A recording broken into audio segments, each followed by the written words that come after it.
Bom dia, professores. Tudo bem com vocês? Hoje estamos aqui reunidos para mais um dia de formação. Espero que todos vocês estejam bem, para que possamos ter uma formação tranquila. E logo em seguida, terminando essa, nós vamos lá para o centro de mídia, dando continuidade na nossa formação do dia de hoje. Professores, eu coloquei lá na pasta do dia do ATPC de hoje, as habilidades do quarto bimestre, porque eu havia colocado um link das habilidades, mas ainda não tinha o link do terceiro bimestre, do quarto bimestre, e até o terceiro. Então, lá na pastinha tem a lista de presença, tem a avaliação do ATPC de hoje, tem as habilidades do quarto bimestre, tem o link do nosso ATPC de hoje. O que mais eu posso falar que tem lá? E vem lá está com diferente dos materiais usados. Esse ATP, se querem consultar, mas nós vamos abordar hoje, também vai estar lá na nossa pasta do ATPC de hoje. Mas não esqueçam de fazer de efetivar a sua presença, porque eu já estou subindo todas as listas de presença para o sistema e todas as listas vão ser fechadas, né? Então, não vai ter mais lista aberta. Vocês assistiram a TPC hoje, então, na sexta-feira, o mais tardar, né, eu já vou estar fechando a lista de presença. Ela não vai ficar mais aberta. Não adianta pedir depois também, porque não tem como ficar esperando mais que 3, 4 dias para eu efetivar a presença de vocês, tá bom? Então, vocês assistam, façam a avaliação, e aí a gente vai estar eu vou estar fechando a lista de presença. Tá? Até então, até semana passada, semana retrasada, estavam todas as listas estavam abertas. Como eu estou subindo, na medida que eu estou subindo as listas no sistema dos ATPC passado, elas vão fechando, tá bom? Então, fiquem atentos, quem não fez, faça marca lá, né, confirmando as suas presenças. E consulte os materiais, tudo bem? Então, hoje nós vamos estar falando sobre o tema avaliação. Uma vez que a avaliação é um tema que não se esgota, é um tema que nós vamos cansar de revisitar e nos aperfeiçoar toda vez que nós vamos falar desse assunto, que nós vamos tratar desse assunto. E nós estamos trabalhando no momento, né, da recuperação. Se nós estamos trabalhando nesse quarto bimestre com o tema recuperação, efetivamente ela está acontecendo nas escolas, então é bem cabível, é bem propenso nós retomarmos o tema avaliação e estudar um pouquinho desse tema, tá bom? Então, esse vai ser o nosso assunto abordado de hoje, tá bom? Então, agora eu vou estar compartilhando os PPTs da nossa reunião para vocês irem acompanhando, tá bom? Vamos lá.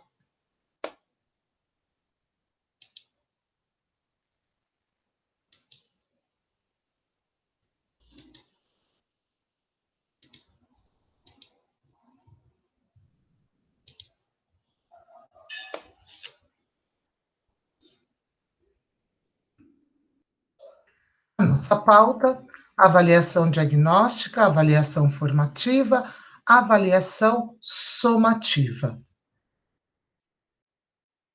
Objetivos: compreender a importância da avaliação no desenvolvimento da aprendizagem mediante a retomada de conceitos teóricos e suas transposições para a prática. Então, é isso que nós vamos estar vendo. A reflexão de hoje, que eu não posso deixar de falar com vocês, de fazer uma pequena leitura para que a gente faça a abertura da nossa reunião.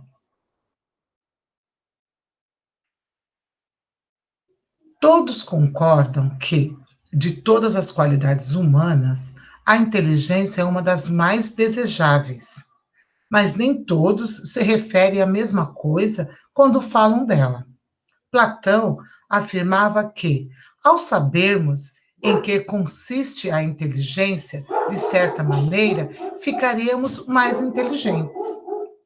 E nós sabemos, né, que não é bem assim. Quem coloca e traz esse pensamento para nós é o Will Stern, é um psicólogo. Se fosse assim, seria muito bom, né? A inteligência ela vir dessa maneira sobre as nossas vidas. Mas sabemos que a inteligência nós já nascemos com ela. A sabedoria nós temos que ir buscar, mas a inteligência não. E é bem bacana a gente se aprofundar um pouquinho para saber o que consiste a inteligência e o que consiste a sabedoria, né? O homem muitas vezes tem a inteligência de fazer uma bomba, mas não tem a sabedoria de desarmar aquela bomba. Então, a inteligência e a sabedoria, elas não andam junto, elas são separadas, mas muitas vezes as pessoas acham que a inteligência e a sabedoria, elas estão juntas. Mas é bom a gente refletir um pouquinho no dia de hoje. Avaliação, quando nós temos essa palavra, logo ao lado temos aprendi, porque a avaliação está agregada quando você vai avaliar o que foi aprendido.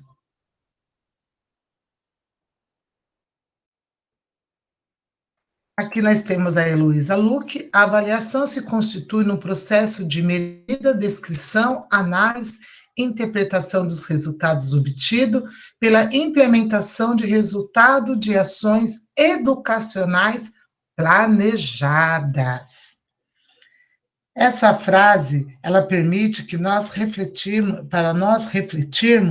nos resultados dos nossos alunos e eles irão nos subsidiar para novas ações, como agora na recuperação. Anthony Zabala.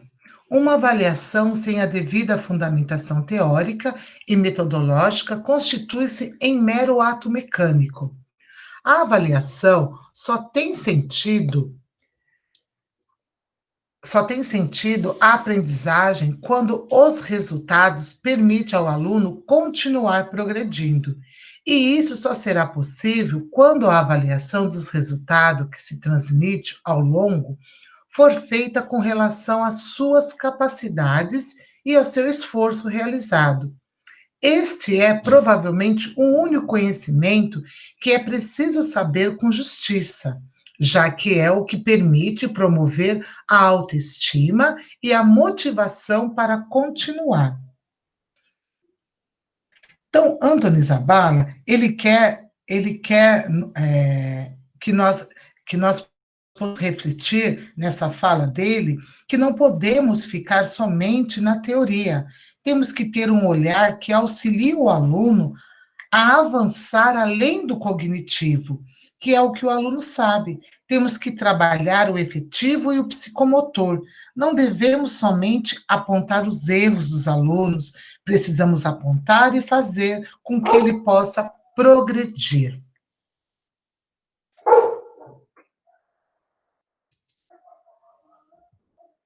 Perrenu. A prova acumulativa e o exame dão ao aluno uma chave real ou imaginária de enganar.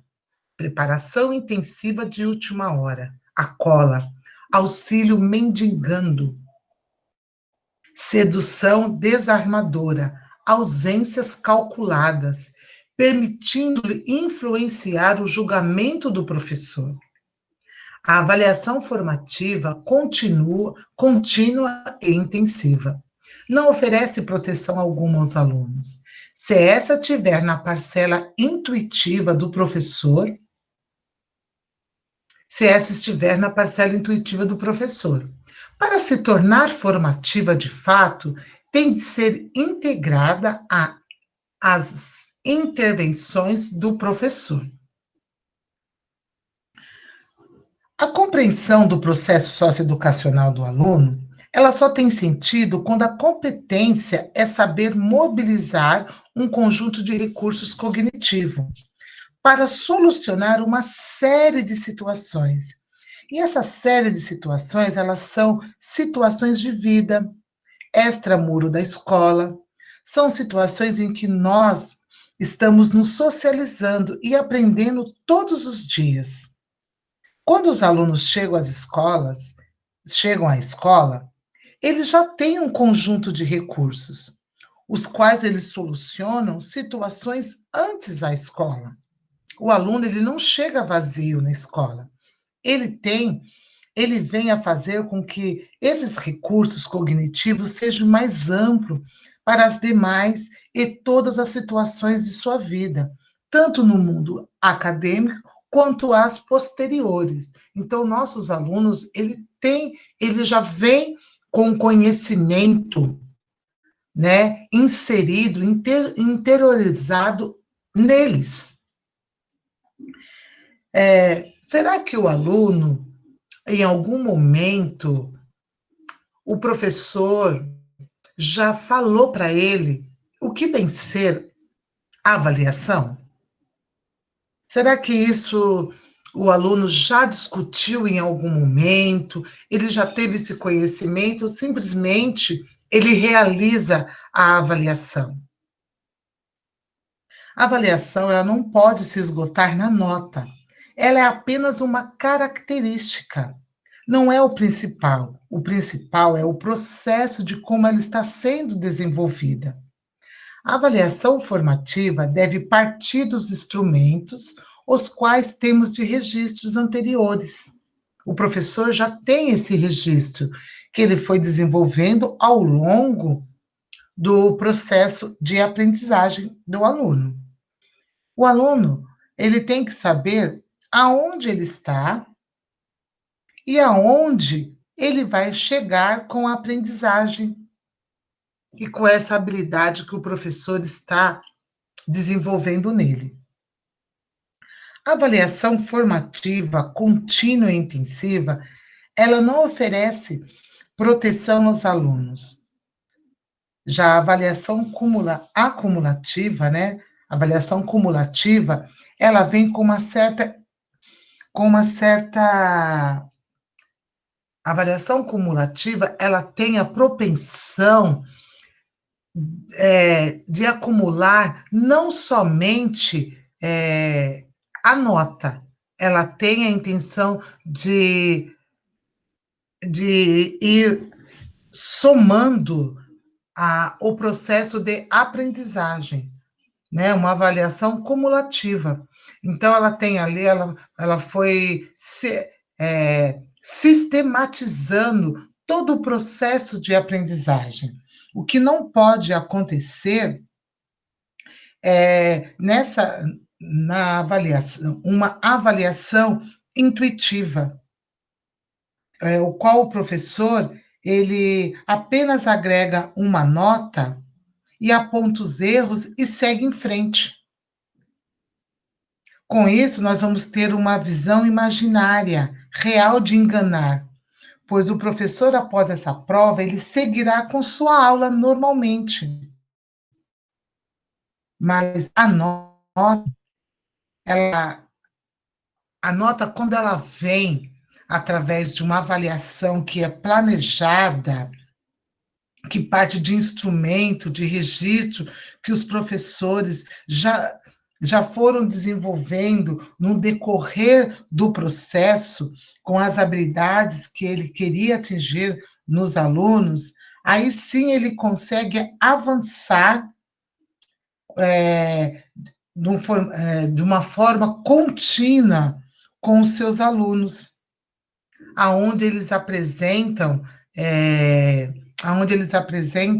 as defasagens deles.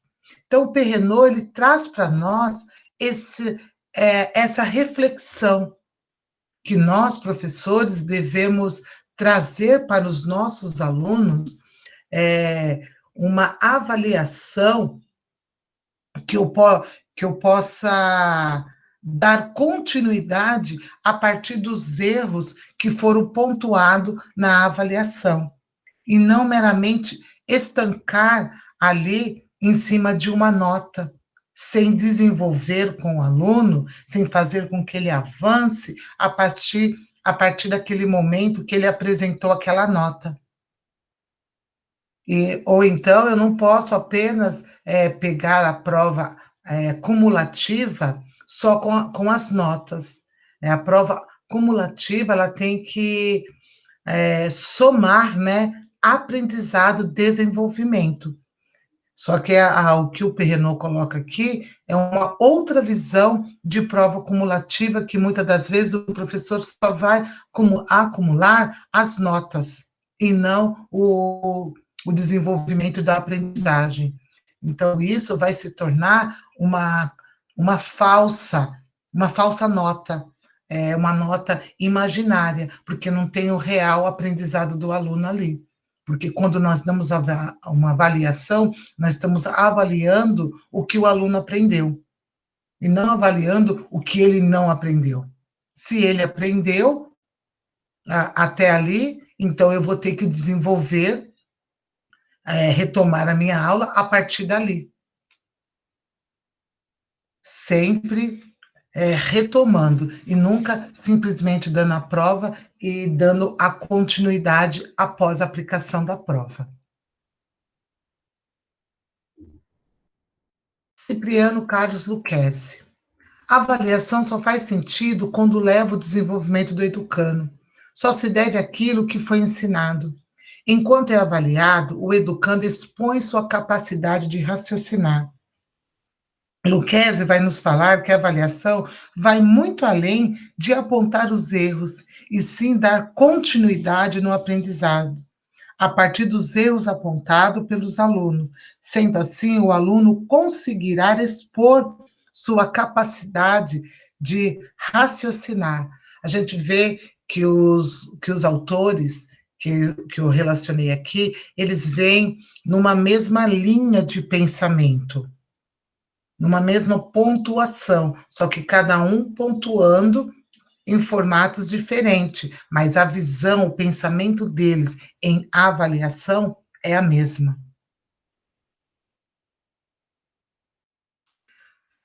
Tipos de avaliação: nós temos avaliação diagnóstica, entrada inicial, avaliação formativa contínua, processo, acompanhamento qualitativo, somativa final, produto quantitativa.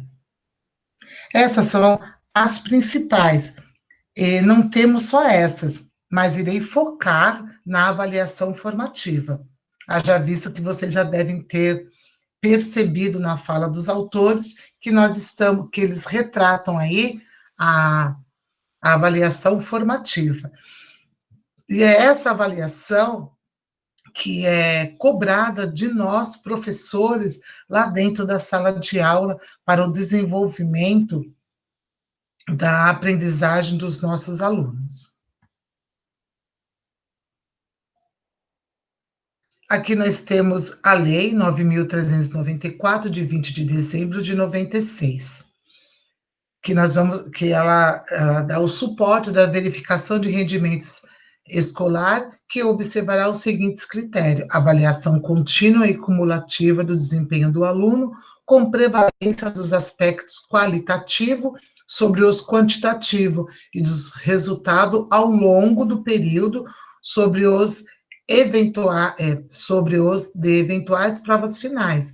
Quando fala cumulativo, não é para você fazer o acúmulo de notas, e sim de aprendizado. A avaliação ela começa a ser vista dessa forma em 96, na LDB.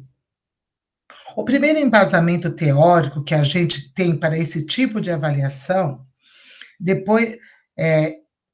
esse é o primeiro embasamento teórico que nós temos de avaliação. Depois dessa, vieram diversas legislações que amparam a avaliação. que é o olhar de crescimento da avaliação. A avaliação, ela deve ser um momento de aprendizado. A avaliação deve ser diagnóstica, formativa, processual. Ela precisa ser um norte para o professor. Então, a partir da LDB de 96, surgiram várias legislações que confirmam isso e que apoiam uma avaliação nesse formato. Aqui nós temos quais registros? Planejamento e desenvolvimento. Sistematização da observação do registro, avaliação do desempenho e esforço pessoal do aluno em aula, avaliação das competências e habilidades desenvolvidas pelos alunos. Para que essa aprendizagem seja efetiva, temos que propor que existam registro sistemático. Então, que registro eu posso fazer dessas aulas que estou propondo, desse aprendizado para os alunos? Um primeiro registro é sistematizar a observação através do registro do que eles estão fazendo e desenvolvendo.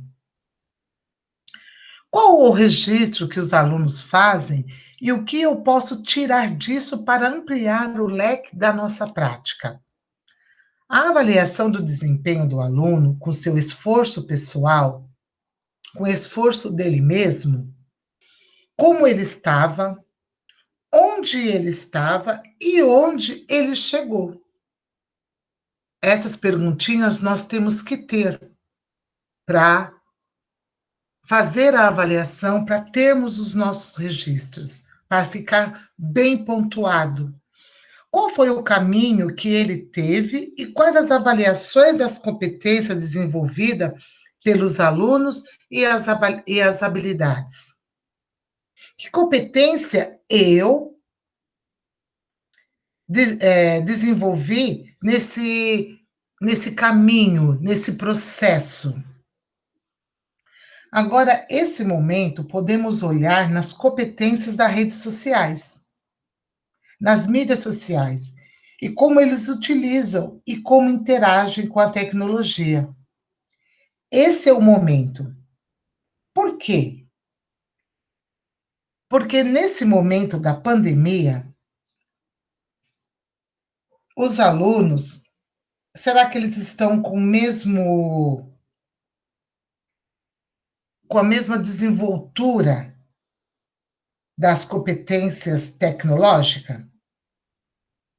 Porque sabemos que os nossos alunos, de forma gerais, eles são nativos digitais. Isso a gente não pode negar. Que ele tem muito acesso às tecnologias. Mas também nós sabemos que são raros os casos que utilizavam a tecnologia a serviço do seu conhecimento. Eles utilizavam apenas para entretenimento. E agora é diferente. Ele teve que desenvolver a capacidade, competências tecnológicas, que é um conjunto de habilidades. E aí, vocês já conversaram com eles? Como eles desenvolveram essa competência? E o que eles desenvolveram dentro dessa competências tecnológica? E quanto eles desenvolveram essas competências e as habilidades que estamos avaliando? Então, nós já paramos um pouquinho, já pensamos um pouquinho nessa fala, nesse olhar sobre esse desenvolvimento dessa competência com os nossos alunos, porque eles tiveram que aprender algumas ferramentas tecnológicas, assim como nós também tivemos que aprender. E como que eles desenvolveram tudo isso? Vocês podem também enviar uma avaliação no formato que eu dou para vocês, muito simples, para eles pontuarem. Foi difícil? Avançaram, não avançaram? Ou então vocês conversarem com eles, seria muito bom, se for possível. Aspectos metodológicos, espaços pedagógicos interativo. O que quer dizer aprendizagem? Ela é um conjunto de vários elementos. Estamos falando da aprendizagem escolar especificamente, porque a aprendizagem tem em todas as áreas da vida e em todos os lugares do mundo. São três pilares do conhecimento. O professor e o aluno é o entrelaços desses pilares. São, no caso, o entrelaço entre o professor e o conhecimento, e a reflexão da sua prática, como estamos praticando e como é que eu posso melhorar isso. Qual é a prática que podemos fazer e qual é a prática dos meus colegas e que talvez eu possa me inspirar neles, né? Então, qual é a prática que podemos fazer e qual é a prática dos meus colegas e que talvez eu possa me inspirar neles? O entrelaço entre o conhecimento e o aluno, entre os próprios alunos, aluno, aluno, a troca de informação, o que eu entendi e o que você entendeu. Então, essa troca de informação, quando eu me refiro, é do próprio aluno, né? Então, é o que o aluno aprendeu, e aí automaticamente, entre eles, há essa relação, há essa troca de informação. Será que o que eu entendi foi o mesmo que o meu colega entendeu? É um movimento muito importante. E nesse momento de distanciamento social, isso tem ficado prejudicado, porque a gente não consegue, muitas das vezes, fazer essa interação. E antes o professor ensinava, ele perguntava para o colega, aí o colega poderia contribuir ali, explicar de um jeito mais simples e o conhecimento chegar. Então, esse entrelaçamento entre os alunos é muito bacana. E a gente acabou que isso ficou prejudicado nesse momento. Mas isso é algo essencial nas rotinas dos nossos alunos. Nos roteiros de estudo que se propõe aos alunos, é muito relevante para a interação, é muito relevante nós temos essa interação entre eles. Eu não sei os professores que têm aí o Meet, ou o Zoom, ou o Teams, que estão proporcionando aos alunos uma aula ali com eles, seja um grupo pequeno, mas vocês conseguem fazer essa aula, ter essa conversa com eles. Não sei se vocês deixam ali um momento final para que eles possam conversar entre eles, né? Isso seria muito importante se vocês conseguissem fazer essa ter esse momento, né, de trocas de informação, possibilitando, né, essa interação. O entrelaço entre o professor e o aluno é a própria relação de confiança. O aluno tem que se sentir seguro com o professor. O aluno tem que se sentir à vontade para aprender a determinado, a determinado assunto com o professor. O aluno é uma relação construída gradativamente que o professor tem o saber, mas que o aluno também tem que ter uma troca de conhecimento para que os dois ampliem essa visão.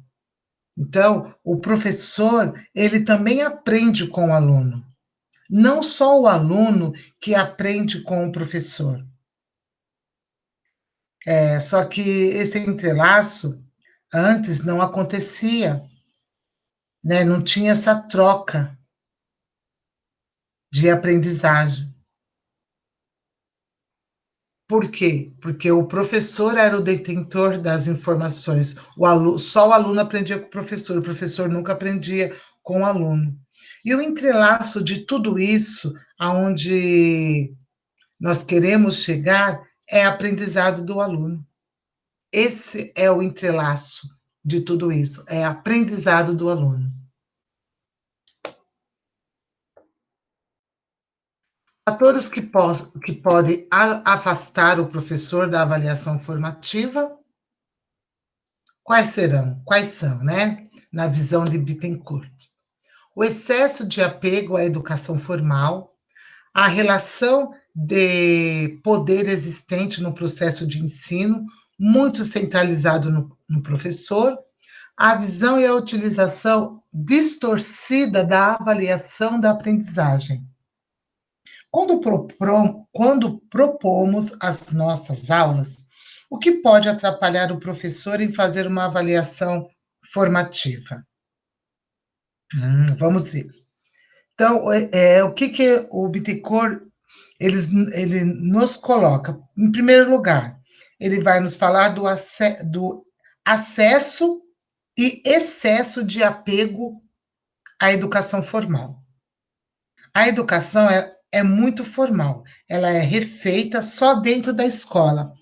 E a vida fora da escola?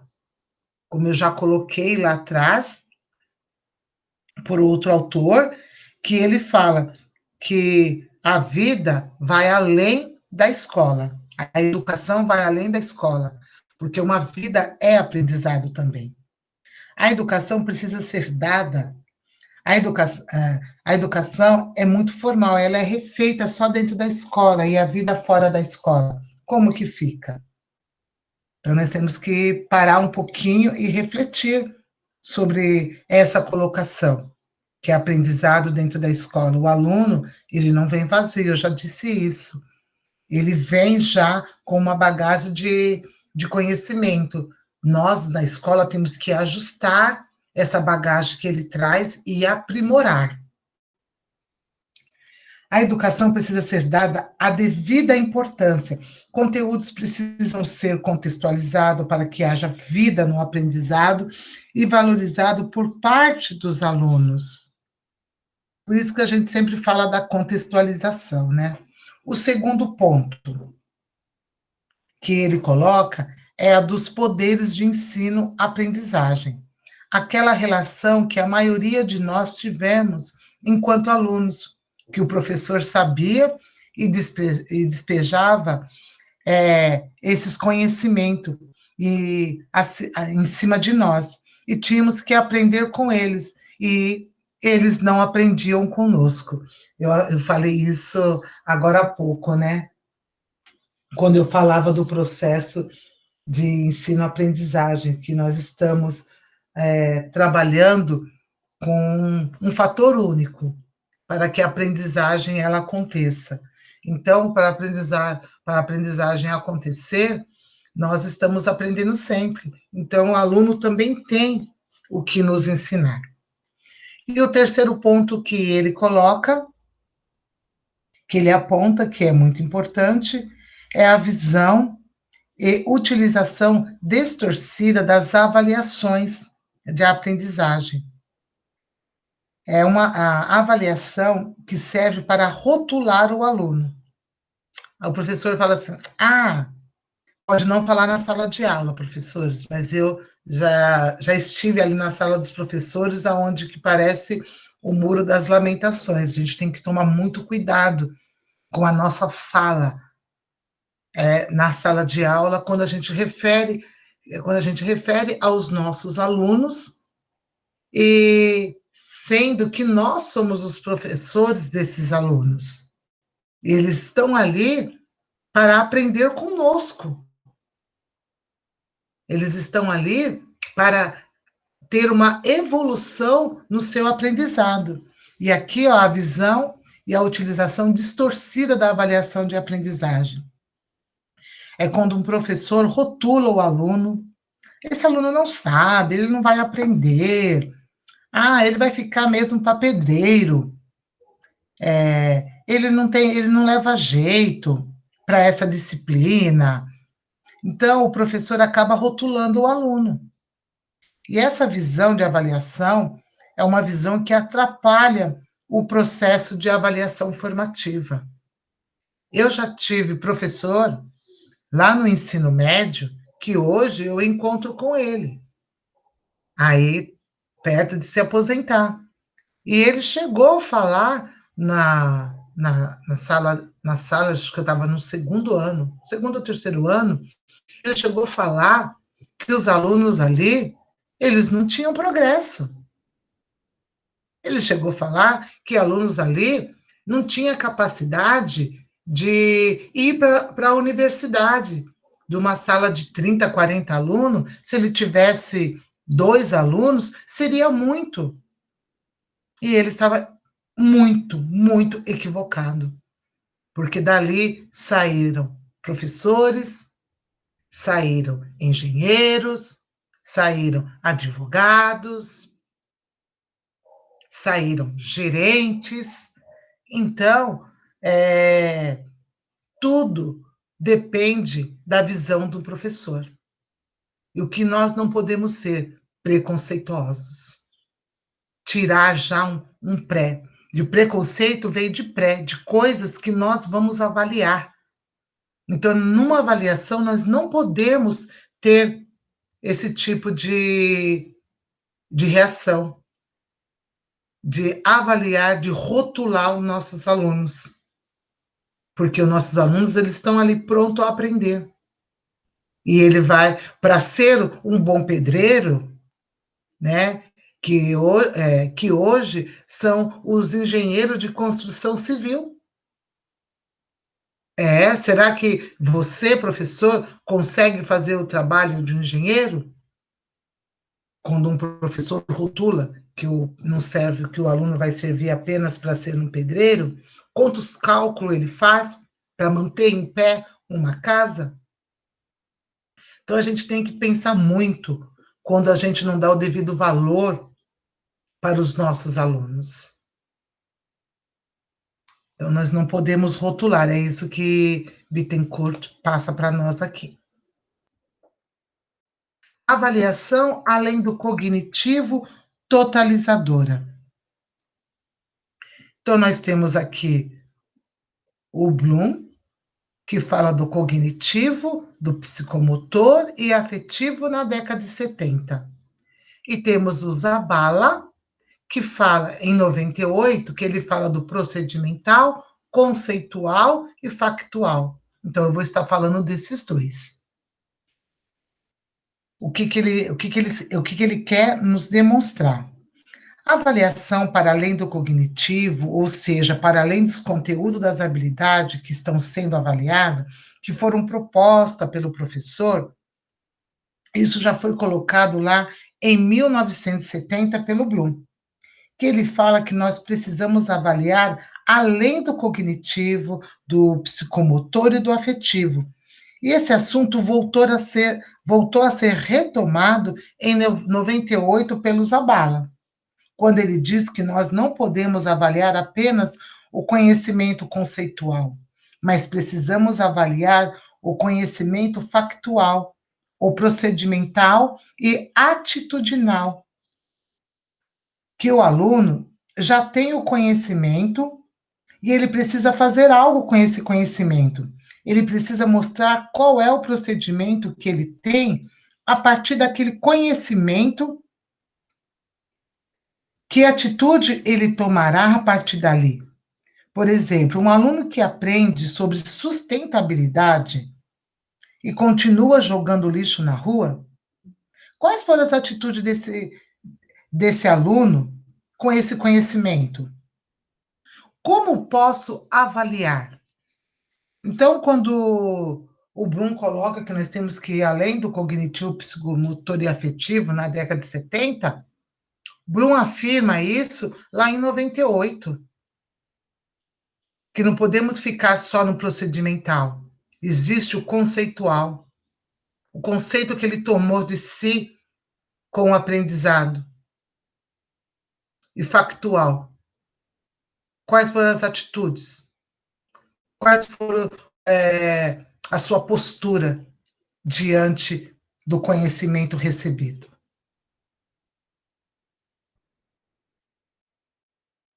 avaliação além do cognitivo, totalizadora, né? Então, a gente tem o quê? Nós temos o aprender a aprender. Opa! Nós temos o aprender a aprender, aprender a fazer, aprender a conviver e aprender a ser. A partir desse estudo, nós tivemos os 4 pilares da educação. E depois desse estudo, tivemos o aprender a aprender, aprender a fazer, aprender a conviver e aprender a ser, que surgiram em 1998, na Conferência da ONU.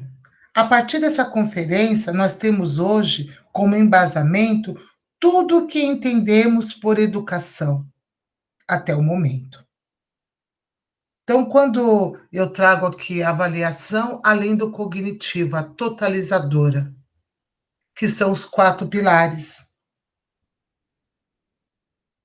Os 4 pilares da educação, que ela veio, né, que ela surgem a esses 4 pilares na Conferência da ONU. Então, a partir daí, nós tivemos o embasamento que nós entendemos hoje por educação.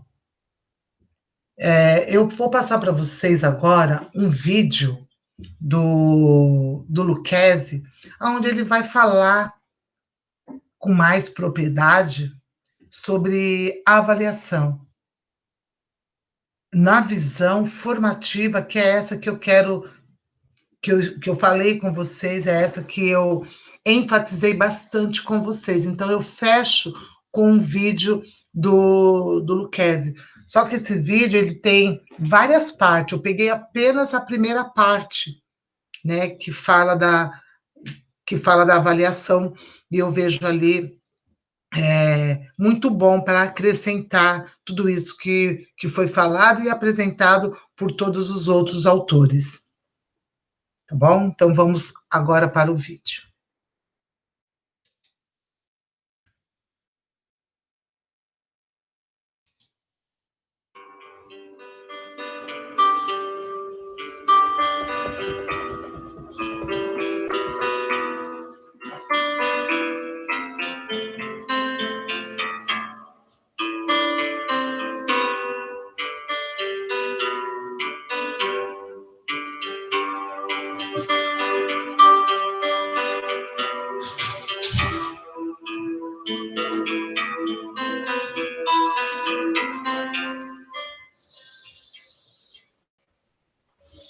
Professor Cipriano Lucchesi, a avaliação é certamente um dos temas mais polêmicos, mais doloridos, mais traumáticos para os educadores brasileiros, e especialmente nessa época onde se rediscute a escola desde as suas bases.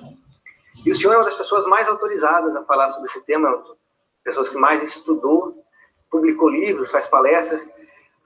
Inicialmente, eu queria que o senhor se apresentasse para o nosso professor, para o professor que está assistindo a gente, para contar um pouquinho de como é a sua articulação com a questão da avaliação. Meu vínculo com esse tema da avaliação vem de 1968. Eu era estudante universitário ainda quando comecei a estudar esse tema, e eu fiz uma disciplina com um padre jesuíta que se chamava Godard do Vaqueiro. E ele, então, começou a ensinar essa questão dos testes. Ele tem um livro chamado Testes Projetivos e Psicométricos. E eu comecei a estudar esse material. A partir daí, eu era estudante universitário ainda. A partir daí, então, quando me formei, comecei a trabalhar com produção de testes, quantificação de testes. Aí eu já estava na Bahia. Aí eu tinha saído de Salvador e estava na Bahia. Era a década de 70? Foi, quer dizer, 68 que eu comecei a estudar com ele, 70 eu estava na Bahia, né? E a partir de 72 eu trabalhei numa instituição chamada IRDEB, Instituto de Radiodifusão Educativa da Bahia. E aí eu trabalhava com produção, quantificação, qualificação de testes.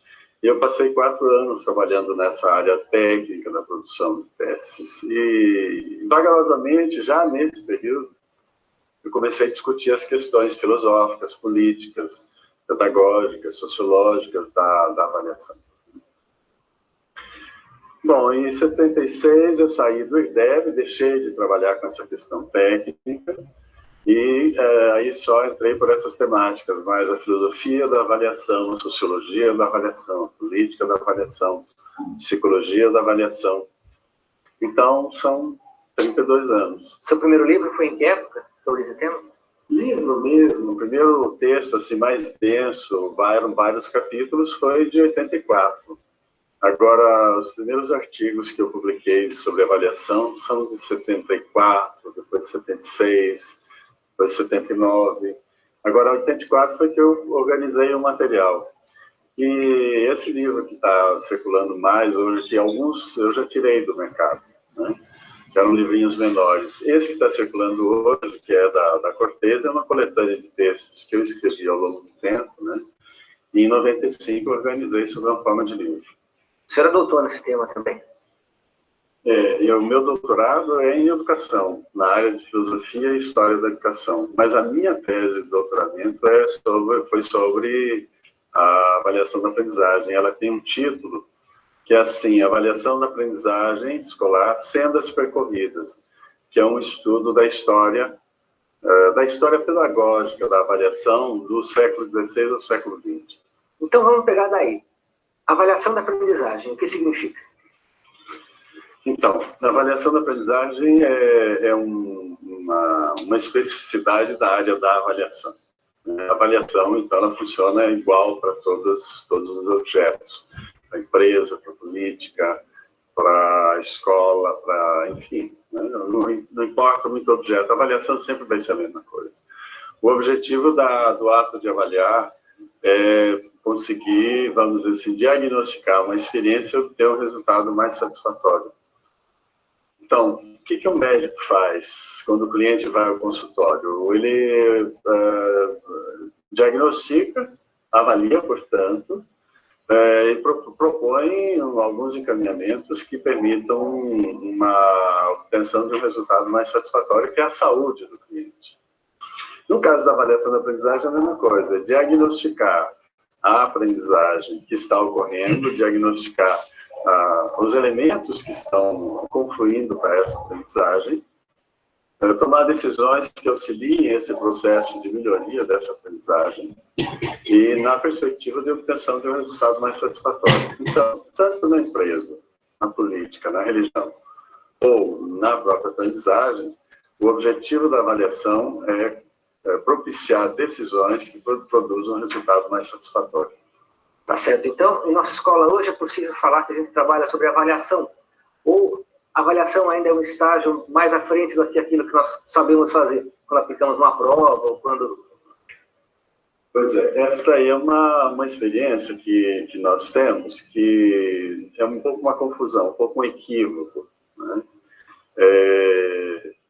De certa forma, nós dizemos assim, que nós praticamos avaliação na escola, porque tem um sistema de avaliação, tem boletim escolar, tem o dia de avaliação, os instrumentos de avaliação e assim por diante. Todavia, genericamente falando, sem distinguir a escola de Luiz, de João, ou a escola X ou Y, o que nós fazemos é praticar exames. E, então, há um equívoco entre o ato de avaliar e o ato de examinar. Nós, de fato, chamamos de avaliação e praticamos exames. Daí a necessidade que nós temos de distinguir, vamos dizer assim, o que é examinar e o que é avaliar. Para a gente poder compreender na prática escolar onde é que está esse equívoco entre o ato de examinar e o ato de avaliar. O que é examinar exatamente? Então, o ato de examinar ele tem 3 características básicas. Em primeiro lugar, o ato de avaliar ele é pontual, né? Significa assim que quando nós estamos examinando, interessa o que está acontecendo aqui agora. Não interessa o que estava acontecendo antes, nem o que vai acontecer depois. Então, vamos dizer assim, numa perspectiva de construção, interessa o que estava acontecendo antes, interessa o que está acontecendo agora, interessa o que vai acontecer depois. Mas do ponto de vista do exame, não. O exemplo mais simples de nós compreendermos o que é o exame, a característica pontual do exame é o vestibular. Não interessa o que o aluno sabia ou não sabia, se ele era competente, não era, nem se ele vai ser competente. Importa o desempenho dele aqui agora nessa prova. Se ele for mal aqui, mesmo que ele fosse ótimo antes, ele não entra na universidade, ele é pontual, né? Na sala de aula tem uma coisa assim, um aluno termina de fazer uma prova, ele entrega ao professor e ele sai. Antes dele sair na porta da sala de aula, ele se lembra de que ele respondeu mal a questão número 4. Aí ele volta e diz assim, professor, eu confundi a resposta da questão número 4, posso responder de novo? Posso consertar a minha prova? Todos os professores dizem não. Eu já fiz esse teste no Brasil inteiro, todos dizem não, né? Em conferências e assim por diante. Por quê? Porque mesmo 30 segundos depois que o sujeito terminou de responder, não serve mais o conhecimento dele, que só servia naquele momento, né, pontual. Por outro lado, os exames são classificatórios, eles classificam em aprovado, reprovado. Se tem uma escala de notas, vai de 0 a 10, então é 2, 3, 5, 8, 10, né? Então, classifica definitivamente a vida do sujeito. Tem um histórico escolar, tem uma ficha na escola, tem a média de notas que se faz na escola. Então, o que acontece é que o aluno fica classificado para sempre nessa posição, né? E o exemplo mais típico de classificação é assim, um professor trabalha em uma unidade de ensino, um conteúdo. Aí ele aplica um instrumento, né? Terminado de aplicar o instrumento, ele corrige, o aluno tem, por exemplo, numa escala de 0 a 10, ele tem nota 2. Aí o professor diz para ele assim, rapaz, foi mal, né? Teve um desempenho ruim, mas você estuda, e vamos fazer uma outra avaliação. Aí o menino estuda, e vem, faz uma nova avaliação, ele responde um novo instrumento. Aí ele obtém nota 10. No país inteiro, eu já perguntei isso em todas as conferências que eu já fiz, né? Pergunta se os professores, que nota que se daria se ele tirou 2 antes e 10 depois? Que nota se dá para ele? É invariável, 6. Porque soma o 2 antigo com o 10 agora, divide por 2, dá 6, faz a média. Aí eu pergunto assim, mas se ele não sabia e agora ele sabe, por que você não pode dar 10? Por causa dessa característica classificatória. Então ele está preso naquela nota 2. E não a possibilidade dele manifestar uma qualidade nova que ele adquiriu.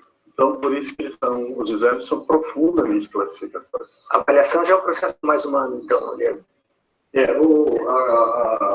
Acho que a terceira característica dos exames, e aí eu clarearia as características da avaliação, a terceira característica dos exames é de que ele é seletivo. Então, o exame coloca fora uma parte ou uma grande parte da população escolar, né? Se a gente olhar o vestibular, por exemplo, na minha universidade, que é a Universidade Federal da Bahia, nesse ano de 2000 nós tivemos 45 mil candidatos para 3.750 vagas. Então, 41.250 candidatos teriam que ficar fora, e 3.750 para dentro. Então, o exame seleciona, bota muitos para fora, e uns poucos para dentro. Na sala de aula tem acontecido a mesma coisa. A média de aproveitamento de números de alunos na educação brasileira, ela tem sido, em média, 35% no ensino fundamental e no ensino médio. Quer dizer, cada 100 alunos, 65 não têm acesso à série subsequente. Então, o que acontece? Que os exames são seletivos, eles são excludentes, né? Por outro lado, a avaliação tem 3 características que são exatamente opostas, as 3 características dos exames. Então, por exemplo, a de avaliar é não pontual. O que significa isso? Significa que, enquanto os exames cortam aqui e agora, a avaliação leva em consideração o que estava acontecendo antes, o que está acontecendo agora e o que pode vir a acontecer depois. Então, no ato de examinar, a gente diz assim para alguém, você não sabe. Mas no ato de avaliar, a gente diz assim, você ainda não sabe. Porque depois pode vir a saber, meia hora depois, 15 minutos depois, 1 ano depois, mas ele vai vir a saber, se houver um trabalho educativo para ele, né? Segunda característica, por oposição aos exames, enquanto os exames são classificatórios, a avaliação é dinâmica. Então, a avaliação não classifica, ela diagnostica o que está ocorrendo para que haja a possibilidade de uma melhoria. Então, se deram muitos nomes à avaliação. Então, se diz assim, que a avaliação é diagnóstica, que ela é formativa, que ela é dialética, que ela é dialógica, que ela é mediadora. Todos esses nomes, esses adjetivos que são atribuídos à avaliação, todos eles são redundantes, porque sendo avaliação, obrigatoriamente ela tem que ser mediadora, dialética, dialógica, formativa, etc, etc. Então, cada autor deu um nome, um adjetivo à sua forma de entender a avaliação, mas, em todo caso, a avaliação sempre tem essa característica da dinâmica, porque ela propicia uma condição mais satisfatória. Né? E a terceira característica, que eu acho que é fundamental finalizar, é de que a avaliação é includente, ela é inclusiva, ela traz para dentro. Enquanto que a prática do exame pode colocar alguém para fora, você não sabe se está reprovado, sai, a avaliação diz assim, rapaz, você não sabe ainda, mas vem para dentro que eu vou te ajudar a saber. Então, a avaliação é inclusiva, ela sempre traz para dentro. Então, as três características do ato de examinar são exatamente opostas às três características do ato de avaliar. E, pelo que eu entendo, quer dizer, na escola, pelo menos na escola que nós imaginamos como uma escola mais inclusiva, examinar deve ser uma coisa, não como hoje, que é regra, mas como exceção, e avaliar deve ser a postura mais permanente do educador. Então, de fato, a postura do educador deveria ser permanentemente de avaliar, né, e não de examinar. Na medida em que o educador ele tem um papel do quê? De acolher o educando, nutrir o educando, sustentar o educando e permitir que ele se desenvolva. Né? Ao passo que se eu pratico o exame, eu coloco fora. Se eu coloco fora, como é que eu ajudo alguém a se desenvolver? Então, o papel do educador, a meu ver, é um papel de inclusão. E aí, se o ato de avaliar é o ato de inclusão, o que corresponderia verdadeiramente ao papel do educador seria o ato de avaliar e não o ato de examinar. Daí que vem a expressão avaliação amorosa, que o senhor cunhou. Nesse livro, Avaliação da Aprendizagem Escolar, eu incluí um último capítulo que se chama assim, Avaliação da Aprendizagem Escolar, um ato amoroso. Né? Só que essa palavra amoroso, ou amorosidade, ela não pode ser confundida nem com preguiça, né? E nem com paixão. Uma coisa é paixão, que é o arrobo Freud diz assim, que a paixão é o limite entre a sanidade e a loucura, né? Exatamente porque a gente não tem estribeira na paixão, faz loucuras. Não é isso que eu estou chamando de avaliação como um ato amoroso. Nem a preguiça, dizer assim, tudo está certo, tudo está ótimo. Não é isso. O ato amoroso é um ato de acolhimento, né? Na medida que eu incluo um educando com as dificuldades que ele tem, com as incertezas que ele tem, com as dúvidas que ele tem, com os limites que ele tem, eu incluo isso que é o ato amoroso. E mais do que isso, eu estar ciente de que o meu papel é estar dando suporte para que essa criança, esse adolescente ou esse adulto, ele se desenvolva mais, ele se torne mais senhor de si, mais autônomo, mais independente. Então, o ato amoroso é aí no sentido de inclusão.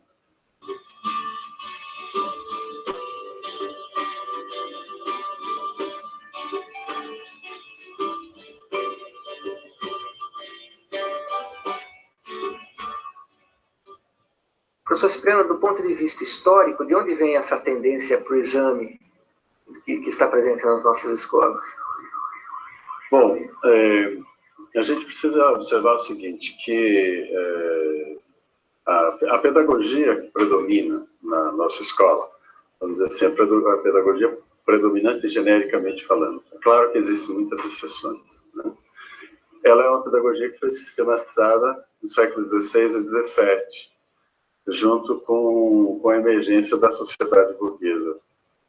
Então, nós temos assim, a sociedade burguesa, ela vem se fazendo desde o século XIII, quando começam as primeiras feiras, os primeiros burgos, que era o ideal do comerciante livre, né? A possibilidade de ir numa feira e vender o que quisesse, comprar o que quisesse, né?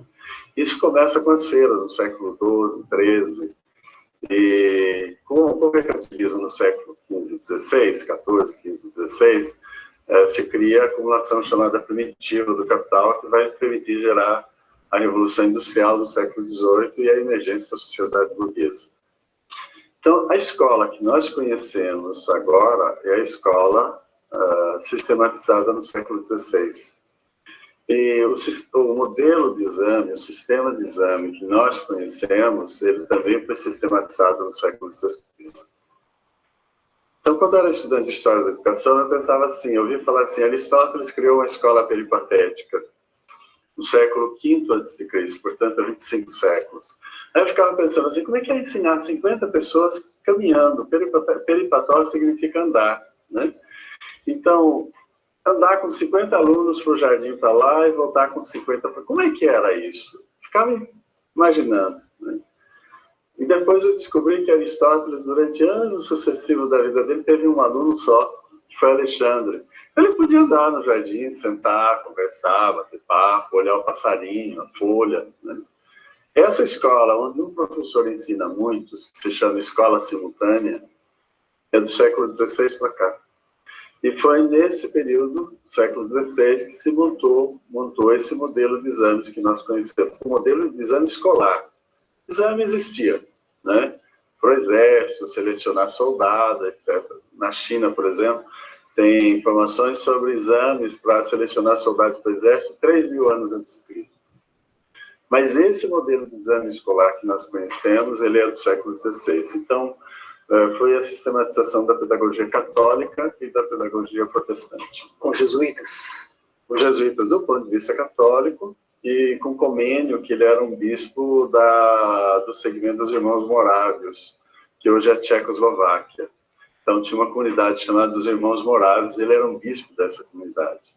Então, essas duas sistematizações pedagógicas, a dos padres jesuítas e a de Comênio, foi que propiciou esse tipo de exame que nós praticamos hoje. A escola jesuítica, ela funcionava já nos moldes dessa escola que nós conhecemos? Existiam provas orais, existiam provas escritas? Como é que funcionava? Então, a ordem dos padres jesuítas, ela foi fundada em 1534. E ela era uma sociedade civil para a divulgação da fé católica, porque o protestantismo começava a emergir. Ela foi fundada em 1534. Em 1515, Lutero tinha fixado as tais teses contra a Igreja Católica, né, nas portas da Catedral de Wittenberg, né? E então, o que o Inácio de Loyola, o fundador da Ordem dos Jesuítas, queria? Ele queria pregar a fé cristã. Criou essa sociedade civil, mas em 1540, 6 anos depois, ela foi reconhecida como ordem religiosa e se transformou na hoje Companhia de Jesus. Em 1548, eles começaram a trabalhar com educação e até hoje estão trabalhando com educação. E aí eles construíram muitos colégios no mundo inteiro, né? Não só na Europa, mas na China, na Índia, no Japão, nas Américas, né? Que era o período dos descobrimentos. Com esses colégios, eles se perguntavam assim, como é que nós vamos administrar isso pelo mundo inteiro? Aí começaram a criar normas. Em 1599, eles publicaram a última versão dessas normas, que se chama Ratio Studiorum. Em latim, significa o ordenamento dos estudos. Esse documento era um documento de regras, então, qual que era a conduta do professor de lógica, o professor de retórica, o professor de filosofia, o professor de gramática, também do aluno, o aluno de gramática, o aluno de filosofia, o aluno de moral e assim por diante, né? Então, tinha capítulos, existem capítulos da Ratio Studiorum específicos para isso.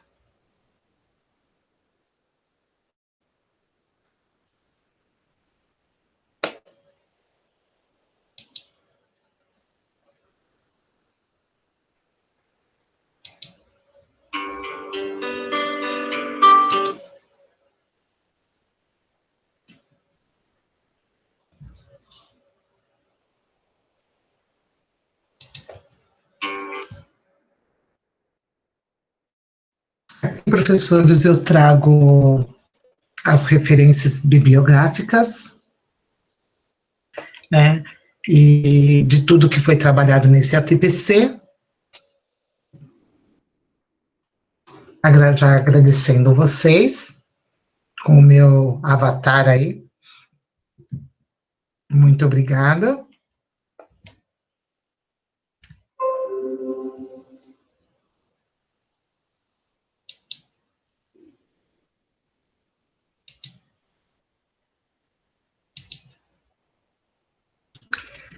Eu não sei o que aconteceu, mas travou o vídeo, né? Não tinha encerrado ainda toda a parte da entrevista dele, da parte 1, mas se vocês quiserem dar continuidade, depois vocês peguem o link, assistam direto lá dentro do YouTube, né? Porque aí, no caso, é um link de uma gravação em cima, puxando o YouTube, né? Mas aí deu uma pequena falha. Mas eu oriento vocês para terminar de assistir, se quiser ter a continuidade também, né, da entrevista, porque tem parte 1, parte 2, parte 3, parte 4, como eu já disse, né? A avaliação, ela não se esgota. E, aos poucos, a gente vai tomando proporção, vai tomando conhecimento com um pouco mais de propriedade. Como eu disse lá no começo, a avaliação é um termo que nunca se esgota, e vários autores abordam esse tema, mas é muito bom a gente ter a mente aberta para que nós possamos aprimorar o pensamento que nós temos sobre a avaliação, tá bom? Então, muito obrigado, professores, por esse tempo aqui de estudo. Espero ter agregado bastante conhecimento, ou então ter retomado alguns conhecimentos de vocês sobre o tema, e que possa ajudar vocês aí no olhar na sala de aula, no olhar do processo de recuperação com os alunos, tá bom? Até logo, professores. Uma boa continuidade de formação pelo Centro de Mídia, e até daqui 15 dias novamente. Até logo, uma boa semana.